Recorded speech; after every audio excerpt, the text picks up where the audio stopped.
back to another episode of Surround Yourself with Greatness. Kuda Biza here.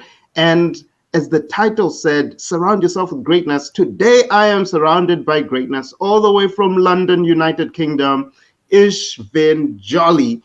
And Ish is an amazing business person. I've had the pleasure of meeting her in London and also to actually work with her. We work with a company through my business, Signathon, where we use a platform, Open Sponsorship, to find athletes and actually do all the deal negotiation through that platform so that, we don't have to deal with all that stuff. So Open Sponsorship has really been a lifesaver for us. So if you're a brand and you're trying to work with athletes, go check out Open Sponsorship. And Ish is going to talk a lot about, their platform, how she started and where they are now. But if you're an aspiring entrepreneur, or even if you're, an entrepreneur, I think there's a lot you can learn from Ish and what she's been able to do building her business. So go grab a pen and a paper, write down some notes, because she's going to be dropping some gems today. So Ish, how are you doing?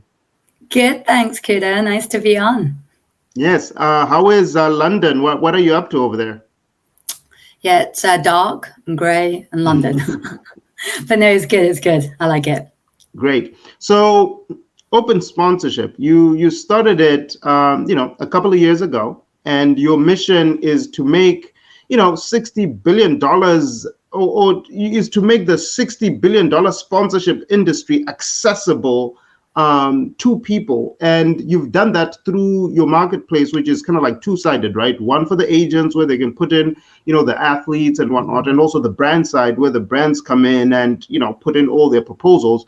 Do you want to talk a little bit about, number one, what inspired the idea?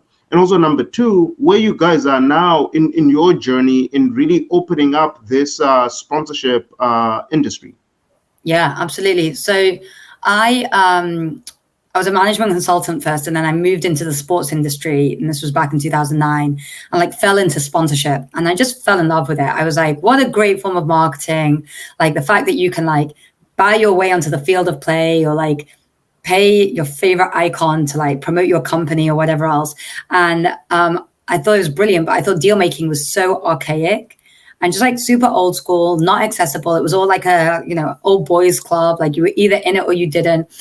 The perception was it was very complicated and you needed lawyers and agencies. And honestly, I was like, why is it not like Airbnb or recruitment? Buying a house is way more complicated and there are marketplaces to help that. And so really the idea came about because I was like, I would love for everyone to be able to use this amazing form of marketing, i.e. brands. And on the flip side, sponsorship is such an important form of funding for a lot of athletes. Of course, your NBA, your Premier League might not need it as much, maybe more so when they're retired.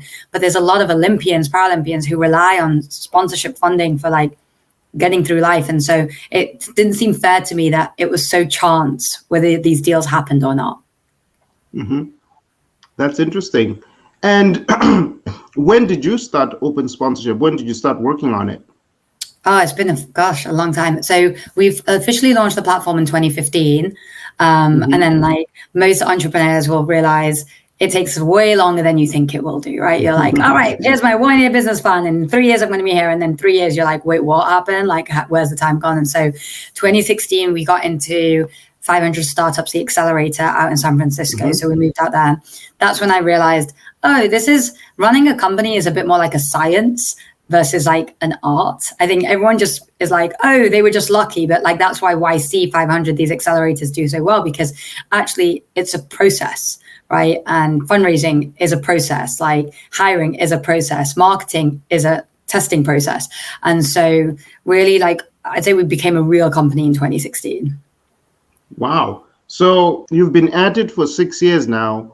What are maybe the top 3 lessons you've learned being a founder to a tech-based company? You have to be really resilient. It's, the challenges are, every job is hard, right? And I think the good thing is that you don't have to deal with politics or things like that, maybe you have to do in corporate or bad bosses because you control who you hire and whatever else. But the ups, people quit, bad day. People accept a job offer, good day. You get funding, good day. one of your investors sends you a dickish email, bad day, right? And so it's like, it's a constant flow of highs and lows, and you just have to be really resilient. And as you know, our team is now 22 people, and Wow. I have to make sure that I myself putting on like a strong front for everyone, right? Like, you know, I'm the CEO, I set the tone and whatever else. And so I'd say resiliency is huge. Two is the world is changing around us so quick, right? Like about 2 years ago, people would have gone, oh my God, what are you doing in the esports? Like esports is so taking off. And then last year it was, what are you doing in college? College is like, NIL is huge. And then like earlier this year, it's like, what are you doing in NFTs and crypto? That's all like, and so I'm like, I'm just trying to run a marketplace here, guys. Like I'm not trying not to jump on every like wave that happens, but obviously we have to. And so I think like being flexible and realizing that what you set out to do is probably going to be irrelevant in like 6 months. And you have to like make sure that you are like constantly looking at what's going around, listening to your customers to keep growing. So I'd say that's like my number two. And number three, as I said, I just think it takes a long time.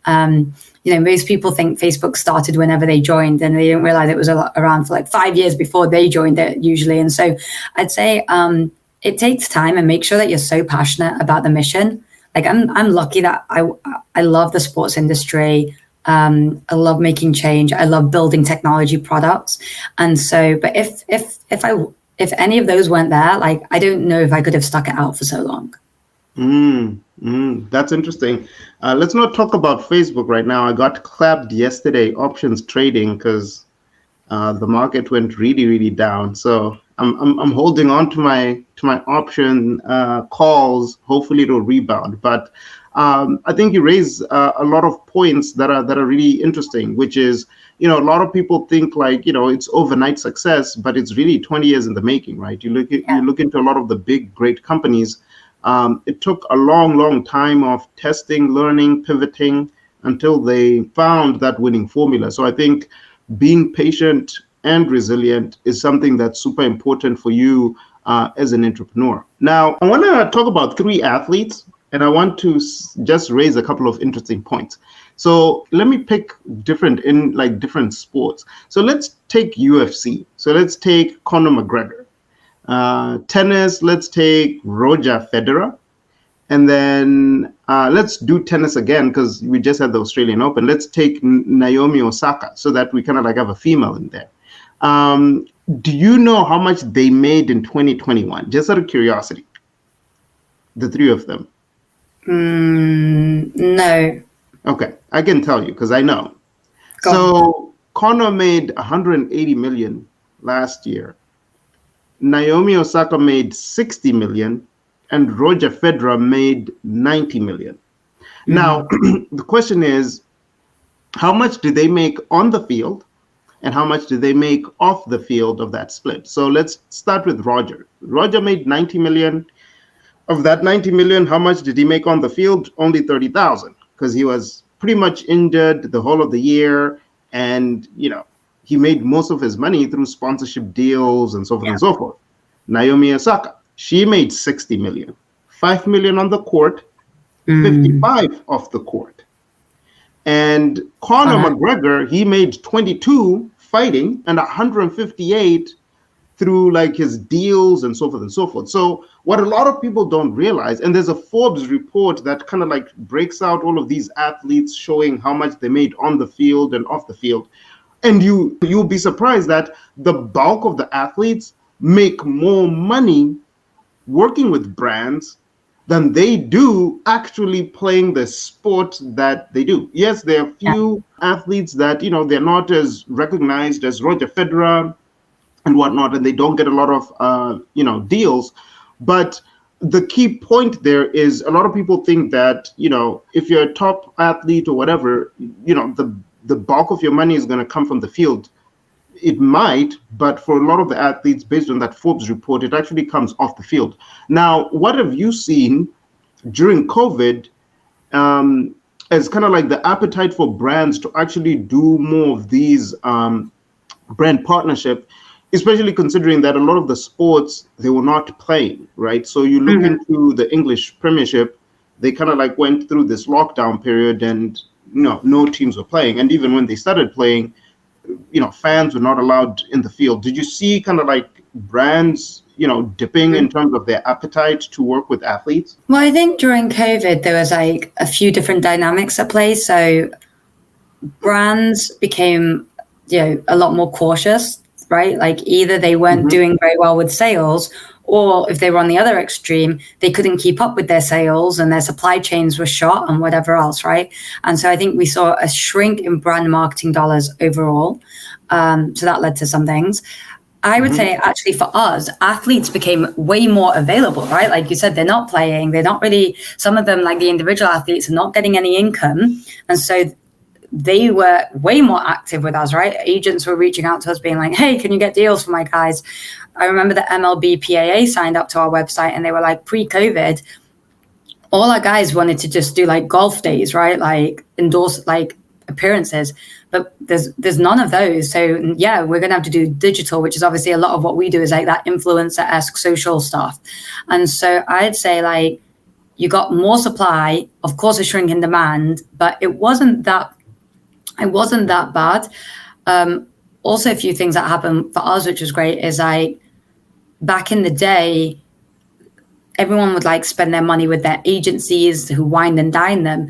COVID meant like, a phone call with me is the same as a phone call with anyone else, right? I don't have to fly to Chicago to meet you, to take you out for lunch or whatever else. So I would say it really like helped a lot of the tech-enabled like B2B startups cut through a lot of the rooms that frankly they wouldn't have been able to get into otherwise. So yeah, I'd say generally COVID was positive for us. Obviously budgets were smaller, but we were able to work with a lot of bigger clients. Wow. And are you at liberty to share some of those bigger clients that you've worked with?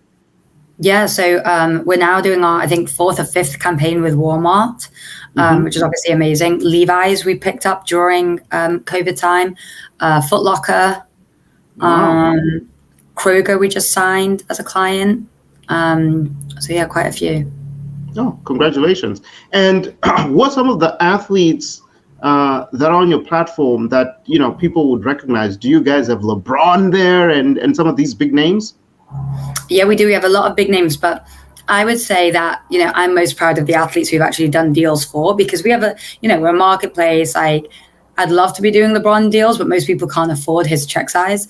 Some of my favorite athletes we've done deals for is so Venus Williams, we recently did a deal for, which is called Chris Bryant, that baseball all-star.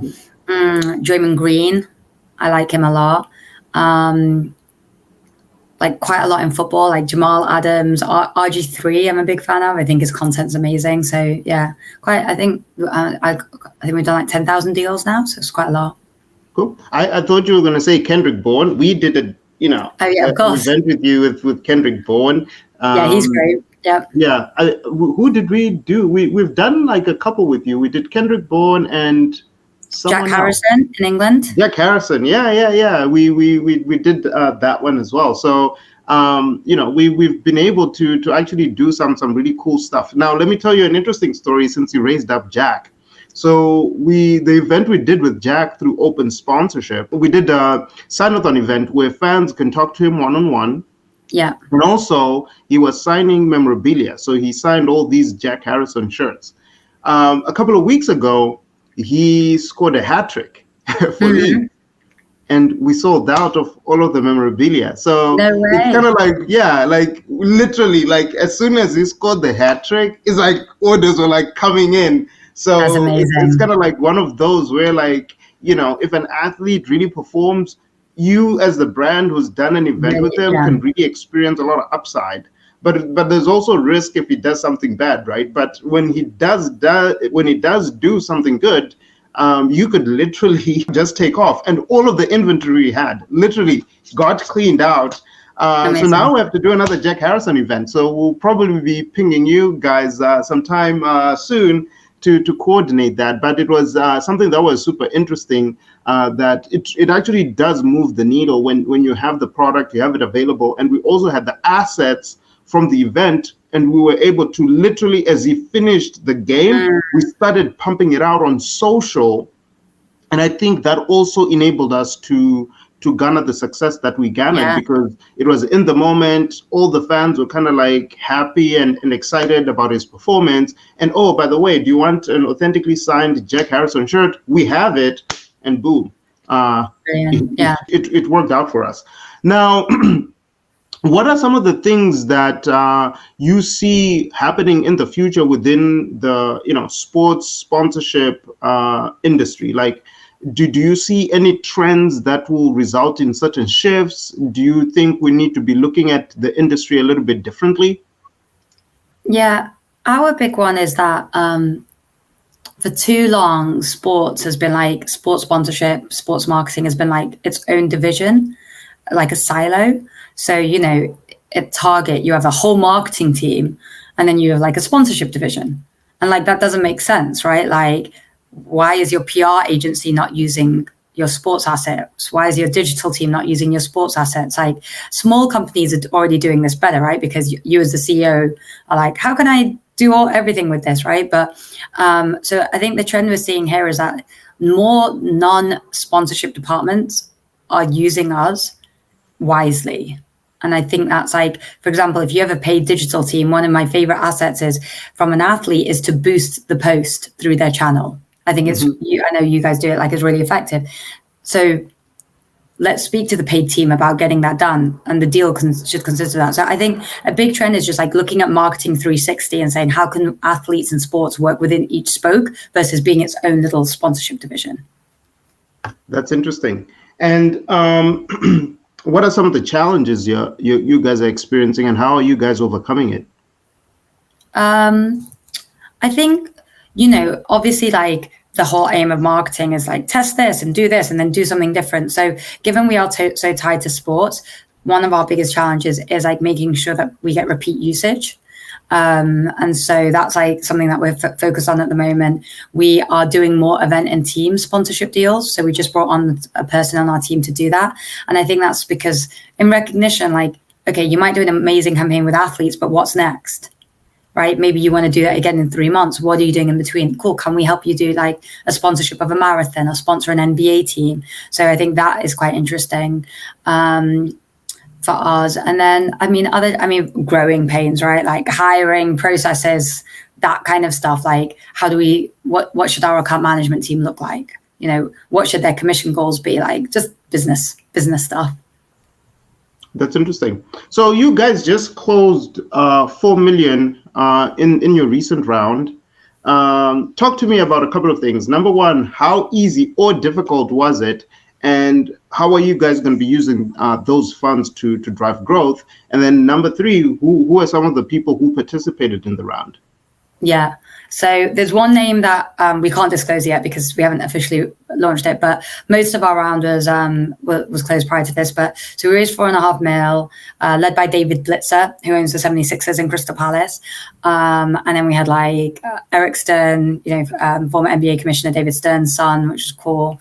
A few of our old investors re-upped, so Oxford Angel Fund, Rosecliff. And then just like some other people, like an NHL player, Baron Davis, who was previously in the round. So really, really good crop of investors. How difficult or easy was it? It was, again, going back to time, it takes longer than you think, right? So you're like, oh, I'm going to start in March. By June, it'll be done. No, by June, you're maybe getting signed docs and then you have to wire and do everything else. So it is a good 6 to 9 months process, which is hard. Obviously, every no is a little bit of a rejection, so that's not fun. But really, you're going to have 90 no's to get 5 yeses, right? And so you just have to remember that. I think a lot of things made sense. I mean, we've got really good traction. We have revenue. We've been around. We're a solid investment.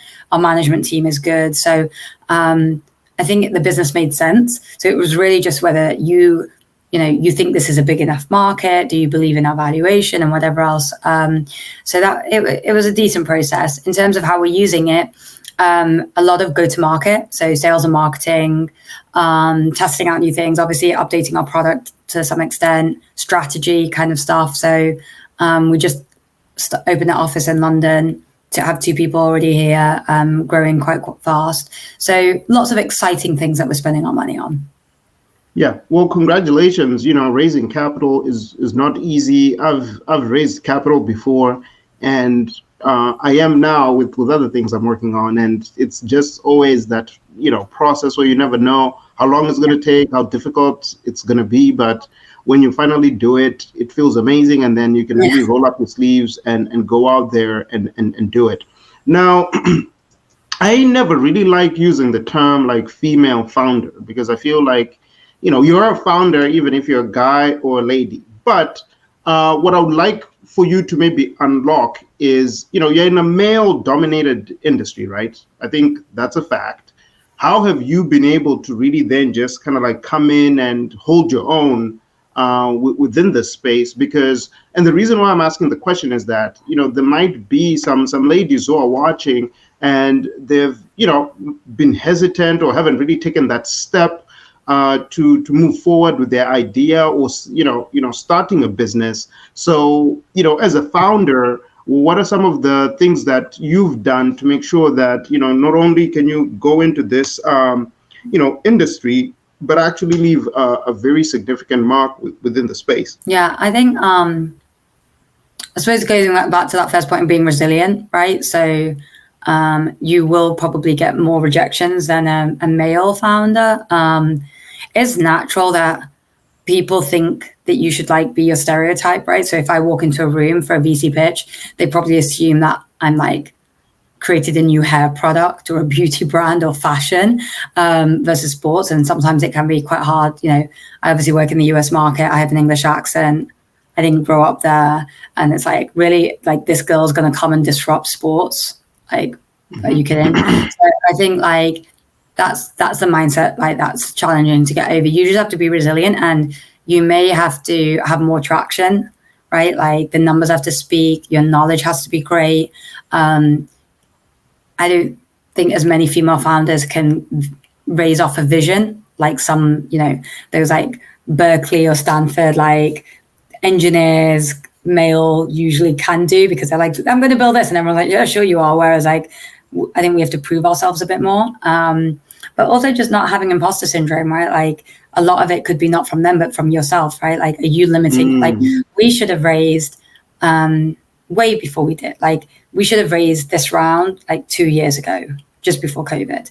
But like, did I stopped myself, right? Maybe I was like waiting for another revenue target or whatever else. And so I think there is an element of like, you being your own worst enemy. Cool. So do you play sports yourself, since you're kind of like an owner to like a sports connected business? Yeah, I mean, all I did was used to play sports. I now am probably at fault of like doing the easy thing where I do more like Peloton and running and climbing and like rowing versus like playing sports. I recently did play a netball game in London and it was very fun, but it's quite hard to take that much time out of a work schedule. And how do you balance, time, for yourself and all that stuff? Because, as a CEO for, a fast growing company, and you've now raised capital, you find that burden to really deliver for your investors, and, you find yourself maybe executing, but how do you find that balance? Like, what do you do in order to find balance in your life? I think balance is really tough, because even if you said, oh, you switch off, you go to the gym, but your brain is kind of always on. And sometimes you need to actually just switch your brain off versus anything else. I do like, I'm spending a lot of time in London, obviously. And so I do work like New York hours, Monday, Tuesday, Wednesday. And so I have my mornings to myself, and I do like meditate, I read, I go to the gym, and I think that's really healthy. And I think the best way to think about it is, if you are growing as a person, you're going to be a better manager, a better human, and then you will therefore run a better company. So I think if you're always on the grind and you're stressed and you're tired, the chances are that is being taken out on your team or in the company, which is not good. So if you can it took me a lot of time to realize that. I think I used to have guilt if I didn't work at the weekends, whereas now I'm like, no, that's stupid. Like I should not work at the weekends, because on Monday I'll be way more productive. That's interesting, and thank you so much for the advice. And what one tip would you want to share with the audience? These guys are aspiring entrepreneurs. Some of them have side hustles, and some of them have actual businesses that they're growing. So as the CEO of this, company that's growing, that's disrupting the, sports sponsorship world, what could you share as a Yeah. key takeaway? I think know what it is that you have. And so, like you just said, like, do you have a side hustle? Do you have a real business? Do you have a VC business? Or do you have a lifestyle business? Like there are people, I mean, Kuda, you're a great example. Like, you like to do quite a few different things.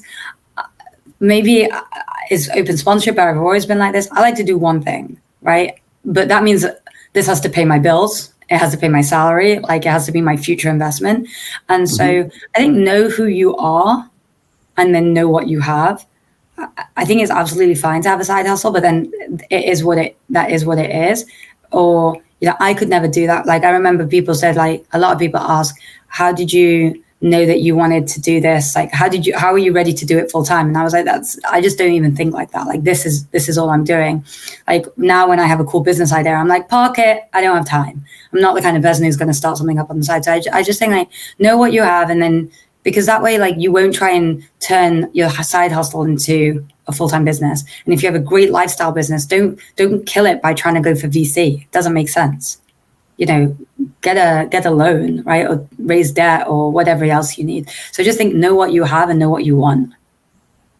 Interesting. So it's all about self-awareness. Yes. So how do people find you and open sponsorship? Like, if they want to connect with you or your business? So me personally, obviously, look me up on LinkedIn or Twitter. It's probably the easiest. For us, would love anyone to check us out. And if you know anyone who is a marketing manager or has some marketing budget, like, what we do best is trying to get you to use athletes, even if you can't see the fit. Obviously, with Signathon, it's obvious, but, like, if you can't, we love working with, like, diabetes brands or nut allergy or whatever it may be, right? Random industries. So spread the word and check us out at opensponsorship.com. All right, great. Well, Ish, it's been amazing. I hope you are able to build the company of your dreams and scale it and have a massive liquidation event. And remember to invite me to the party. I'll help drink champagne with you. But just something I want to share, like, when I met you in London, I was able to really connect with you, and you are an inspiration. I think what you've done in a very short period of time, you might feel like 6 years is a long time. It's really short in the context of things, right? Is amazing. And to have the investors behind you that are believing in you and backing you, I think it's testament as to what you're doing. And as a client and the user of your platform, I can clearly say that the platform does deliver. We were able to find athletes, we were able to negotiate deals, and we're able to make it happen. So it does work. So if, like Ish said, if you're a marketing manager, if you're looking to collaborate with athletes to make things happen, that's definitely a platform to check out. And we've even done it with college athletes as well. As soon as that name, image, and likeness thing dropped and college athletes were on it, we were one of the first brands that put up a campaign, and we worked with about 10 college students. So, there's so many ways you can work with athletes, and it doesn't just have to be the big pros. You can see, like, college athletes actually move the needle for you as well. So be open-minded. Go check out Open Sponsorship. And Ish, thank you so much for spending time on a Friday night to do this episode, and wishing you success. You too. Thank you.